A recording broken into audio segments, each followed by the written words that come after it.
Welcome back to the 24/7 Sports College Basketball Show, where we are breaking down the Saturday matchups. You can see it right here. Here is the slate in the East and Midwest region. A little surprising, just one game in the East region and 3 in the Midwest, but there's some good ones there. Wisconsin, BYU, Houston, Gonzaga, Purdue, McNeese, UCLA, and Tennessee. And of course, helping me break it all down, Isaac Trotter and Chris Walker. I don't want to say we get them all right, but between the three of us, we get them all right. So, fellas, let's start right at the top here. Wisconsin versus BYU. And I'm just going to stop you two BYU haters before you even get started, because I tried to tell you both. It wasn't going to be VCU. Have a ton of respect for them. Great program, great season. But BYU was playing too good. The matchup was too good. I think it's another good matchup for them here against Wisconsin.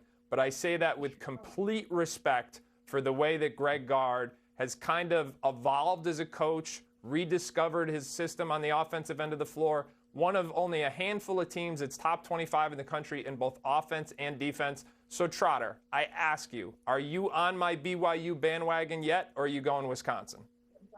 Yeah, I actually do lean BYU in this spot too, and it's just kind of comes down to the matchups again. The ability for BYU to navigate and pick and rolls is huge. Wisconsin's pick and roll defense, I think, is a little bit suspicious at times. I think BYU could find some success, and I also think it comes back to the mindset too. BYU, like at times, it felt like Yegor Demon has been a little bit passive. He was extremely aggressive early in that game against VCU. I thought he set the tone and changed it early with some big time shots. Got the team just like the vibe of him. Really had a good coalescence around him, and when he's playing with confidence, I think BYU plays with a little bit more confidence, and I just like the matchup across the board for them. I think they're going to generate really good looks from three, and I think BYU is a better shooting team than Wisconsin, although I do think in this game, offensively, this is beautiful basketball. It's shots at the rim, and it's threes for both of them. You will not see many pull-up jumpers in this game.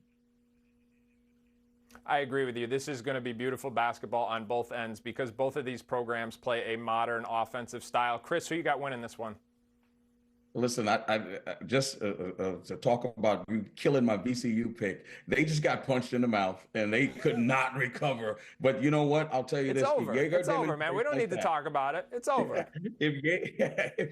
You're gloating about it though. If Yegor Dimon plays the way he played, think about it, he shoots 27% from three, and he is excellent in the ball screen action. If he plays that way with Richie Saunders, who is looking to score every single time, Cato was a beast inside on the glass. If they play that way, it's not very many teams that can beat them. I'll juxtapose that with John Tanji, who I think is a pro. And you mentioned Greg Gard changing the way he played offensively, scoring at a high clip.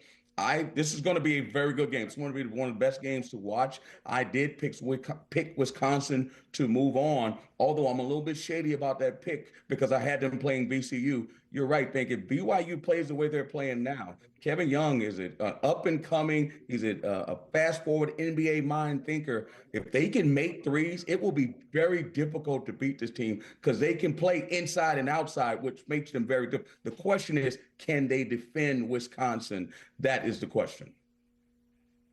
Yeah, I agree with you wholeheartedly on that one. I think BYU's defense is the key to this game, and specifically their defense around the arc. Wisconsin has been shooting the ball at a very high level. Both of these teams are excellent coaches, and so they're both going to stretch each other out on the defensive end of the floor. How does BYU, who hasn't been necessarily a great three-point defense this year, how did they account for guarding a team who plays with enough space and pace like they do? I think that is a very interesting subplot to this one.